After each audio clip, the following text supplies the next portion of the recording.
दोस्तों नमस्कार, मैं Ram Surat Yadav. Chief justice of India DY Chandrachud को लेकर के बीजेपी इतना इस समय परेशान हैरान क्यों है, आज हम इसी पर बहुत बड़ी खबर बताने जा रहा हूं कि क्या जो है विपक्ष की वजह से नहीं, DY Chandrachud chief justice of India की वजह से 2024 में प्रधानमंत्री की सत्ता जा सकती है। क्योंकि पूरी बीजेपी इस समय DY चंद्रचूड़ को लेकर के बेहद हैरान परेशान है और आपने देखा है कि बीजेपी के जो IT सेल है उस पर बहुत जो है इस समय DY चंद्रचूड़ को लेकर के सोशल मीडिया पर ट्रोल किया जा रहा है। एक तरीके से DY Chandrachud chief justice of India पर बीजेपी के IT सेल द्वारा बेहद हमलावर जो है रुख अख्तियार किया हुआ है। और आप देख रहे हैं कि जब से जो है चुनावी चंदा पर ऐतिहासिक फैसला सुप्रीम कोर्ट ने दिया है और पूरे देश के सामने इलेक्टोरल बॉन्ड का एक महा घोटाला देश के सामने आया है, तब से बीजेपी बेहद हैरान परेशान है और DY चंद्रचूड़ को लेकर के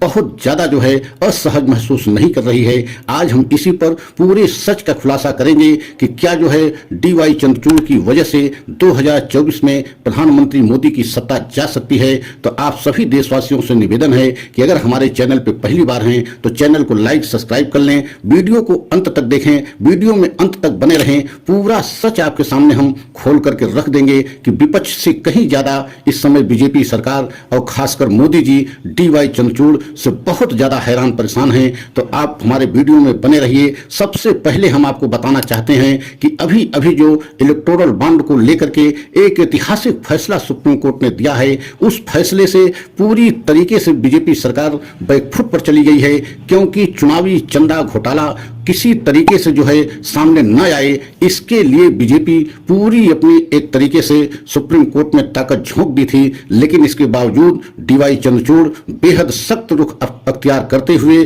चुनावी चंदा स्कीम को पूरी तरीके से असंवैधानिक और गलत जो है साबित करते हुए और पूरे देशवासियों के सामने एक ऐसा घोटाला जो है सच सामने आ गया जिससे पूरी बीजेपी हिल गई। और खासकर प्रधानमंत्री मोदी जी इससे बहुत परेशान हैं, क्योंकि एक तरीके से प्रधानमंत्री मोदी जी भ्रष्टाचार के खिलाफ जो है अभियान चला रखा है। लेकिन प्रधानमंत्री मोदी का एक तरीके से भ्रष्टाचार पूरी तरीके से देश के सामने उजागर हो गया। और यही कारण है कि जब से DY Chandrachud chief justice of India बने हैं, तब से जो है पूरी बीजेपी सरकार अपने आप को असहज महसूस कर रही है। और आपने देखा भी है कोलेजियम सिस्टम को लेकर के कई बार जो है सरकार और सुप्रीम कोर्ट आमने सामने भी टकराव की स्थिति में आ गए थे। क्योंकि सरकार चाहती थी कि जो कोलेजियम सिस्टम है उसमें सरकार का प्रतिनिधि होना चाहिए और जो जजों की नियुक्ति होती है उसमें सरकार की सहमति होनी चाहिए। लेकिन आपने देखा है बार बार जो है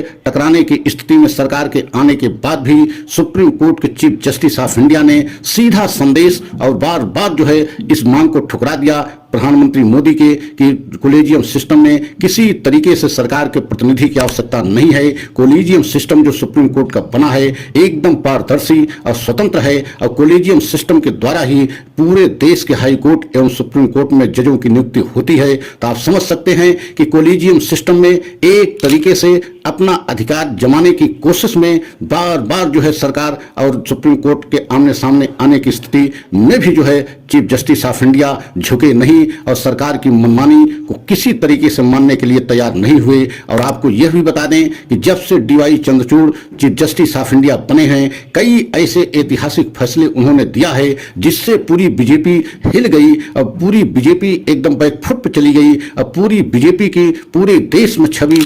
पर बहुत असर पड़ा, या ये कहा जाए कि बीजेपी और प्रधानमंत्री मोदी की छवि बहुत हद तक खराब हुई है। क्योंकि आपने देखा है कि चंडीगढ़ मेयर के चुनाव में किस तरीके से धांधली करके बीजेपी वहां चुनाव जीत लिया था और बीजेपी का वहां मेयर बन भी गया था। लेकिन आपने यह भी देखा कि सुप्रीम कोर्ट में यह मामला पहुंचा और पहली बार इतना बड़ा ऐतिहासिक फैसला सुप्रीम कोर्ट से चीफ जस्टिस ऑफ इंडिया के नेतृत्व में आया कि वहां बीजेपी के जीते हुए मेयर को हटा दिया गया। आम आदमी पार्टी का जो सेकंड जो है ट्रोल किया था मेयर, उसको मेयर बना दिया गया। तो आप समझ सकते हैं कि एक तरीके से बीजेपी के जो ऊपर जो आरोप ये लगता रहा कि धांधली करके बीजेपी चुनाव जीत रही है, उस धांधली को पूरे देश के सामने चीफ जस्टिस ऑफ इंडिया ने बेनकाब कर दिया बीजेपी के कि आपने जो है धांधली करा करके वहां मेयर के चुनाव जीता है और हम इसे स्वीकार नहीं करते हैं। मतलब जीते हुए बीजेपी के मेयर को हटा करके आम आदमी पार्टी को मेयर बना दिया गया। इससे भी बीजेपी को पूरे देश में छवि बहुत खराब गई,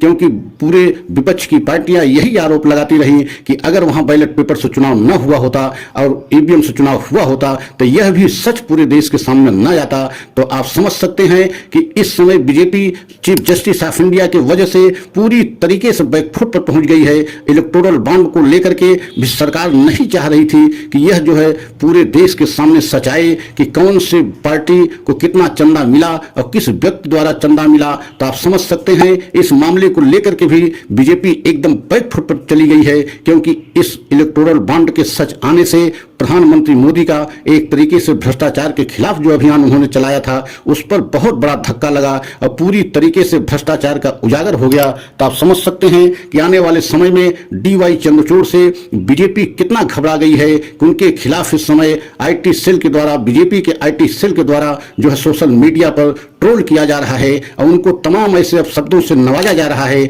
जो नहीं किया जाना चाहिए। तो आप समझ सकते हैं कि बीजेपी इस समय चीफ जस्टिस ऑफ इंडिया से कितना घबराई हुई है कि इतना ज्यादा तो बीजेपी और प्रधानमंत्री मोदी जी विपक्ष से नहीं घबराए हुए हैं, क्योंकि इस समय ईडी के अधिकारों को लेकर के भी सुप्रीम कोर्ट में सुनवाई शुरू हो गई है और कहीं इस पर भी चुनाव से पहले ऐतिहासिक फैसला आ गया तो बीजेपी एकदम बैकफुट पर चली जाएगी। तो अगर हमारा ये सच आपको अच्छा लगा हो, हमारा वीडियो अच्छा लगा हो तो लाइक सब्सक्राइब करें। अगला वीडियो हम पुनः लेकर के आएंगे, तब तक के लिए जय हिंद, जय भारत।